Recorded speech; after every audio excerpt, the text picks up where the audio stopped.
여러분 안녕하세요. 여러분들은 재외동포, 해외동포, 해외에 있는 한인들에게 관심 있으십니까?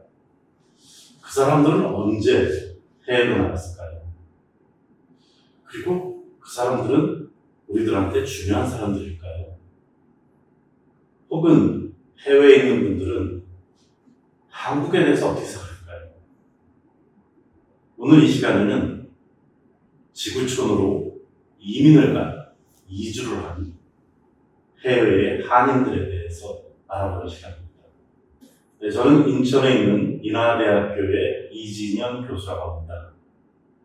여러분, 인하대학교 왜 인하인지 아세요? 인천, 하와이의 합성어입니다. 하와이에 있는 동포들의 성금이 기초가 돼서 1954년도에 만들어진 대학이 인하대학교입니다. 이렇게 동포들과 우리 한국은 밀접하게 연관되어 있습니다. 오늘 우리가 얘기할 내용은 한인들에 대한 이주 역사입니다.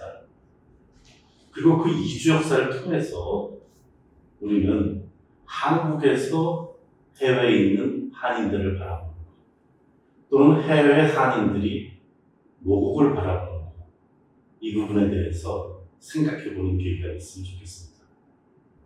2023년 6월에는 재외동포청이 만들어졌습니다. 재외동포청, 재외동포들을 위한 정부의 기관입니다.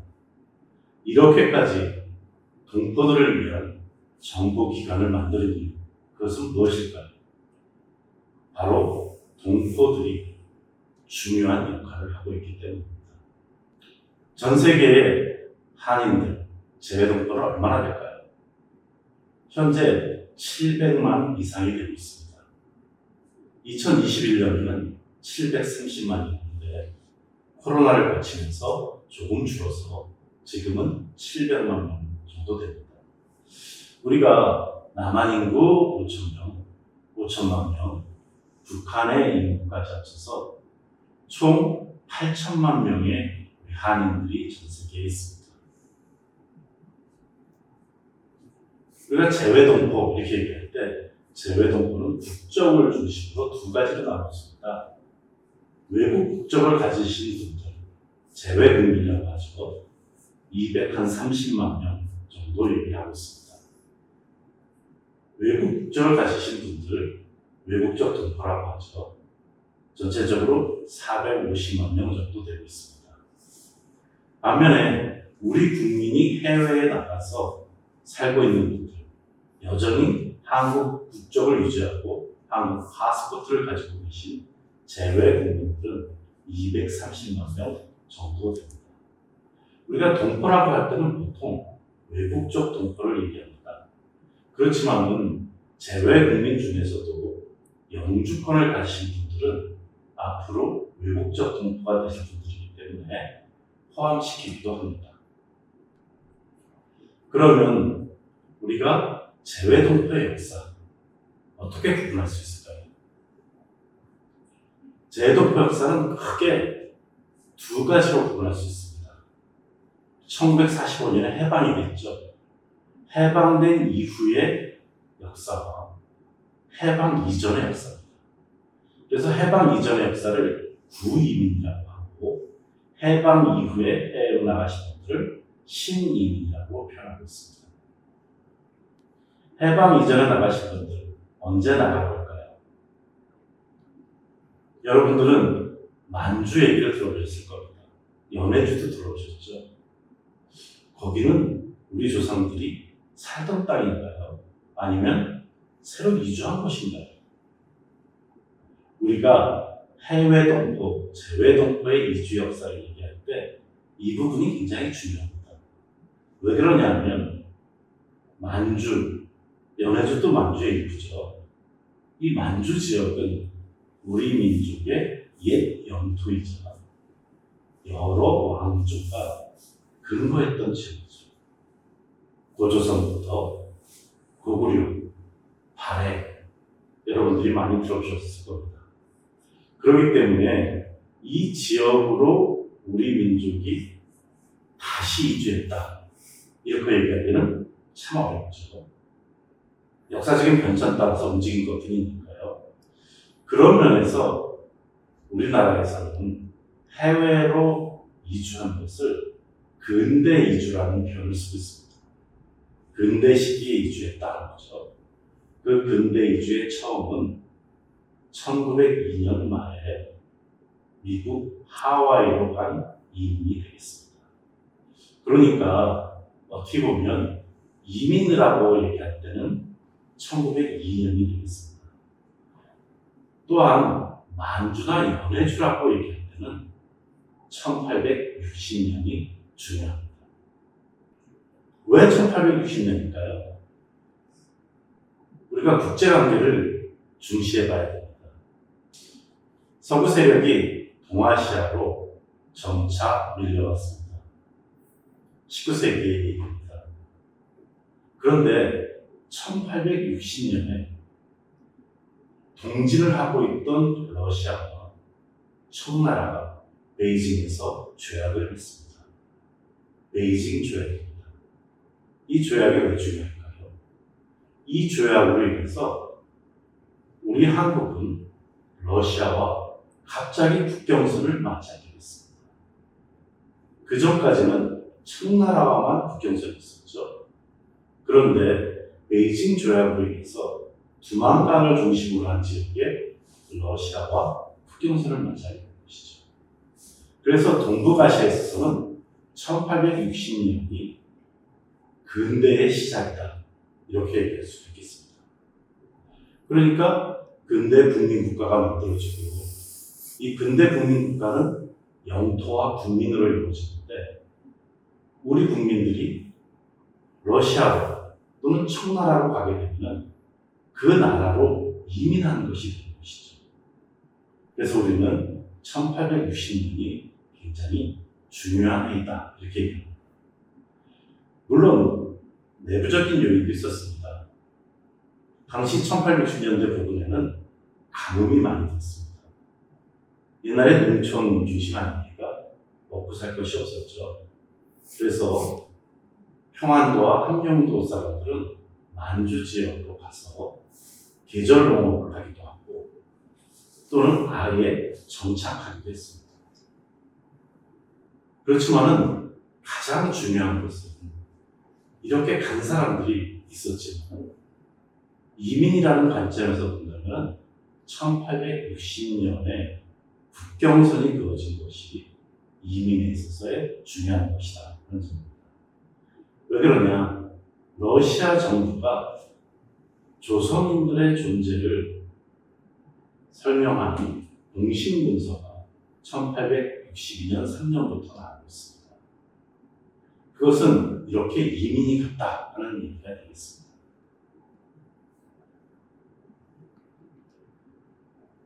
그러면 그러한 이주와 다르게 미주로의 이주라고 하와이로의 이주는 어떻게 됐을까요? 여러분들이 많이 알다시피 인천을 거쳐서 일본을 거쳐서 하와이까지 배를 타고 갔죠. 1902년에 출발했는데 1903년에 도착했습니다. 그래서 이분들은 사탕수수 밭에서 일을 했습니다. 정식으로 3년간의 계약 노동으로 간 분들입니다. 그러니까 지금 우리나라에 외국인 노동자가 오듯이 동일한 방식으로 간 것이라고 할 수가 있습니다. 그래서 근대적 이민의 시초는 하와이로의 이민을 얘기를 하고 있습니다. 근데 이 하와이로 이민 가신 분들 3년이 지나면 어떻게 될까요? 계속 계신 분들도 있지만 다른 지역으로 또 갔습니다. 미국의 서부 지역으로 간 것이죠. 이것이 재미동포라고 하는 미국에 사는 동포들의 이주 역사가 되겠습니다. 물론 미국만 가지 않았습니다. 멕시코로도 갔습니다. 또 멕시코에서는 또 쿠바로도 갔습니다. 이렇게 연쇄적으로 북미 지역으로, 중남미 지역으로의 이주가 시작된 것이 1902년입니다.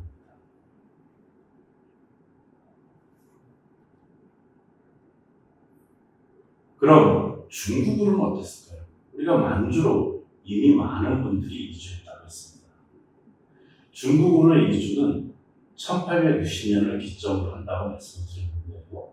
1860년부터 한국이 일본에 의해서 병합되는 1910년까지, 그리고 일제시대, 이렇게 또 나눠볼 수가 있겠습니다. 물론 일제시대도 두 개의 시기가 나눠집니다. 1910년부터 1931년까지입니다. 왜 1931년일까요? 1931년은 만주 사변이 일어나는 데입니다. 일본이 만주를 침략을 했죠. 그래서 만주를 점령하고 만주국을 세웠습니다. 만주국을 세우고서 일본은 조선인들에게 만주로 이주할 것을 장려합니다. 많은 조선인들이 특히 삼남지방, 지금의 남한지방에 계신 분들이 만주의 흑룡왕성으로 이주를 했습니다. 그러니까 우리가 현재 중국 조선족이라고 하는 분들은 1860년부터 갔던 함경도와 평안도 분들, 그리고 1931년 이후에 주로 이주했던 남한 분들이 합쳐져서 만들었다고 볼 수가 있겠습니다. 물론 우리가 1860년에서 일제시대까지 많은 조선인들이 만주를 이동했습니다. 그 역사는 개별적인 시기마다 특징이 있기 때문에 일괄적으로 설명할 수는 없습니다만, 어쨌든 좀 더 나은 모습의 이주와 함께 식민지된 조국을 등지게 되는 그러한 이주였다고 할 수가 있습니다. 일본으로의 이주를 살펴보도록 하겠습니다. 우리가 일본으로의 이주에 대해서 제일동포를 많이 얘기하는데, 제일동포가 강제로 이주한 것만 많이 얘기하고 있습니다. 그러나 그렇지 않습니다. 이미 일본에 강제 병합되기 전에 많은 수의 한인들이 이주를 했습니다. 그것은 1876년 일본에 의해서 한국이 개항되지 않습니까? 강화도 조약이라고 하죠. 그러면서 항구를 개방하게 됐고, 그 결과 한국인들이 일본으로 건너가는 길이 열리게 됐습니다. 많은 수의 한국인들이 당시 경제가 부흥하고 있던 일본으로 건너갔습니다.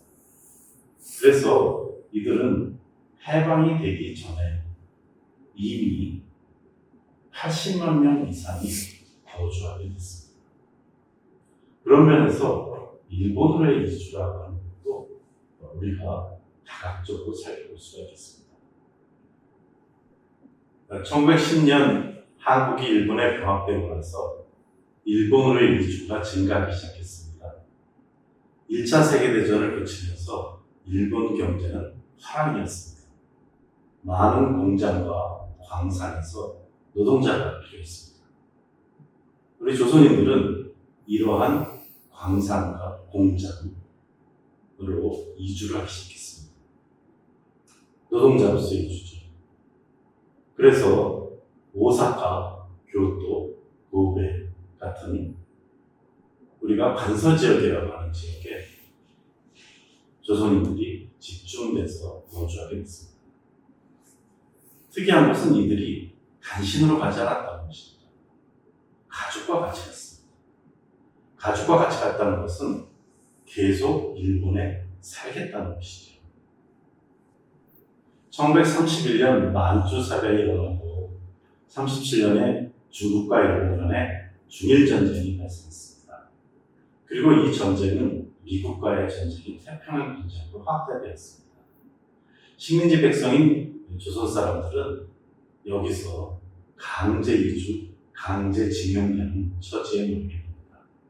그러니까 일본으로 이주하신 분들도 얼마나 거주했느냐에 상관없이 강제 징용되게 됩니다.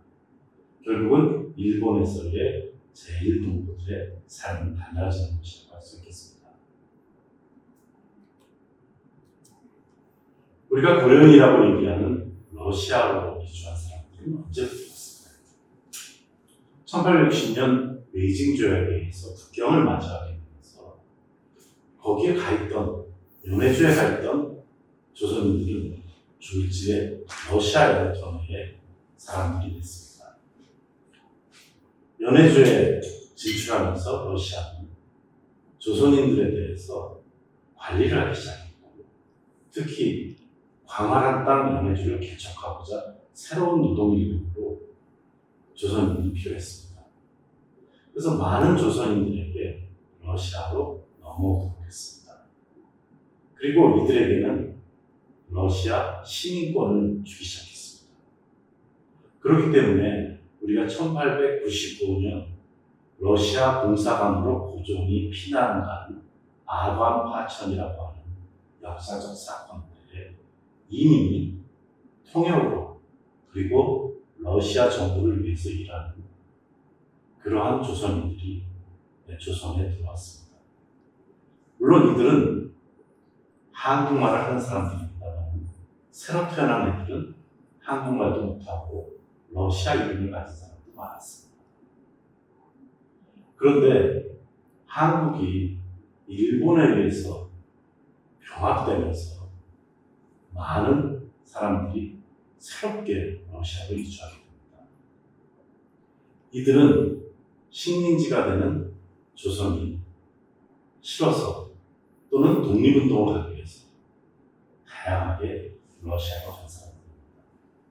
그래서 우리가 안중근 의사가 이토 히로부미를 하얼빈에서 사살하듯이 그 모든 것이 러시아에서 이루어졌습니다. 당시 러시아는 우리 독립운동의 근거지였다고 할 수 있겠습니다. 그런데 이렇게 간 러시아, 1차 세계대전이 지나고 1917년이 되면서 러시아에서는 공산혁명이 일어납니다. 공산혁명이 일어나면서 러시아에 있는 조선인들은 결국은 소련의 시민이 되는 과정을 겪게 됩니다. 소련의 영토가 된 연해주, 우리 한인들은 집단 농장에 동원되게 됩니다. 새로운 소비에트 시민화가 시작되는 거죠.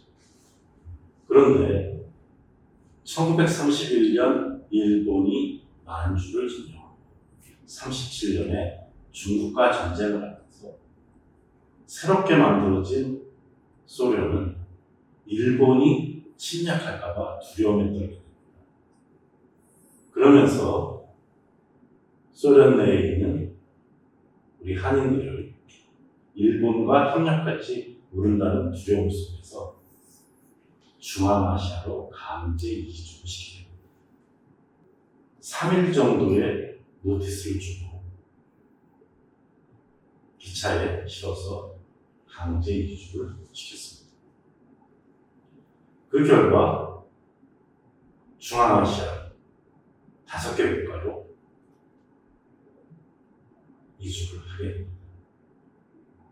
이것이 우리가 지금 고려인이라고 얘기할 때 중앙아시아에서 우즈베키스탄에서 카자흐스탄에서 오시게 되는 이유가 되겠습니다. 이 고려인들은 그 후에도 계속 적성국가 국민이라는 대접을 받다가 거주 이전의 자유가 없었습니다.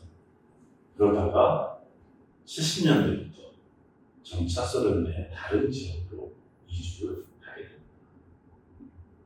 1860년부터 만주로, 연해주로, 하와이로, 일본으로 이주하신 분들, 그분들은 1945년 해방이 되자 한국으로 귀환하기를 바랐습니다. 그렇지만 그럴 수가 없었습니다. 왜 그럴까요? 한반도는 남북한으로 분단되고 미국과 소련의 분쟁이 시작된 것입니다. 그러면서 미국과 소련은 한반도로 돌아오려고 하는 한인들에게 40kg의 물자와 아주 약간의 돈만을 가지고 올 수 있겠습니다. 그러니까 이미 이민을 가서 집도 있고 재산도 있지만 그런 재산들을 가지고 들어올 수가 없는 것이죠. 더군다나 만주에서는 국민당과 공산당 간에 내전이 벌어졌습니다. 움직일 수가 없었습니다. 이러한 상황 속에서 냉전이 발생했고 결국 소련과 중국에 계신 분들은 한국과는 단절이 되는 결과를 가져옵니다. 물론 일본도 마찬가지입니다. 일본에 있는 분들도 북한과 가깝게 되는 조총련의 동포들은 한국과 단절이 되는 그러한 상황이 벌어졌습니다.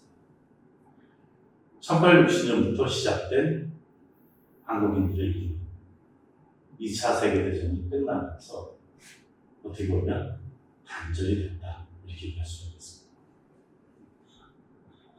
우리가 동포들의 이주 역사를 얘기할 때 꼭 생각해야 될 것이 있습니다. 그것은 동포들의 보국에 대한 기여입니다. 재동포들, 여러분들 얼마나 많은 기여를 하시지 아십니까? 우리나라의 산업화의 1등 공로는 재동포입니다. 구로공단을 만들었죠. 86년 아시안게임, 88년 올림픽 때 경기장을 지어줬습니다. 우리 한국이 88년부터 선진국에 들어섰습니다. 그러니까 가난했던 시절 제일동포들은 한국을 위해서 기여를 한 것입니다. 지금 일본 도쿄에 있는 주일 대사관, 도쿄의 강남이라고 하는 미나토구에 있습니다. 가치만도 3조가 넘는다고 하죠. 그것도 제일동포들이 기증한 것입니다. 총영사관도 대부분 제일동포들이 기증했습니다. 왜 그럴까요? 한국이 가난하기 때문이죠. 다른 동포들도 마찬가지입니다. 해외에 있으면서 잘 아시다시피 독립운동을 했습니다. 독립운동뿐만 아니라 문화를 유지하는 역할을 했습니다. 한국어, 한국 문화를 계속 유지하는 것이죠. 식민지 조선에서는 일본에 의해서 한국 문화가 변형되기 시작했지 않습니까? 그런 측면에서 동포들이 외국에서 문화를 보존하는 역할은 굉장히 중요하다고 할 수 있겠습니다. 하와이의 동포들이 애국 창가를 만들어서 보급시킨 것입니다. 이 애국 창가를 널리 부르면서 모임 때마다 식민지가 된 조국이 언제 독립이 될까 하는 것을 염원하는 그러한 이야기들이 되겠습니다. 심지어는 소련의 압제 속에 있던 고려인들도 한국 문화를 보존하기 위해서 노력을 했습니다. 소련 정부는 한국어 교육을 금지했습니다. 그렇기 때문에 고려인들이 다른 방식으로 한인으로서의 정체성을 유지하고자 하는데 그것이 문화적인 것입니다. 돌이라든지 화가, 결혼잔치 이런 데뿐만 아니라 음식에 있어서도 많은 부분 유지하려고 했습니다. 우리가 고려인들이 가지고 있는 다양한 음식이 있습니다만 이러한 것은 고려인들이 소련 속에서 우리의 음식 문화를 발전시켜 나간 하나의 예의라고 할 수가 있겠습니다. 당근채라든지 또는 김치를 샐러드화한 것이라든지 만두 종류라든지 국시라든지 이런 것들이 포함됩니다. 그러니까 우리는 재외동포의 이주 역사를 보면서 재외동포들이 언제 이주했을까? 어떻게 살았을까? 이런 것들에 대한 관심과 함께 재외동포들이 한국에 어떻게 기여했는가. 독립운동뿐만 아니라 문화적인 면에서도 많은 기여를 했다 하는 것을 잊지 말아야 합니다. 좀 더 한인들의 이주 역사에 대해서 알고 싶으신 분들은 K문, 지금 나와 있는 홈페이지 주소가 있습니다. 거기에 들어가시면 무료로 강좌를 보실 수 있습니다. 특히 제가 쓴 지구촌 한인과 공공연은 각각의 지역의 이주 역사를 잘 설명하고 있습니다.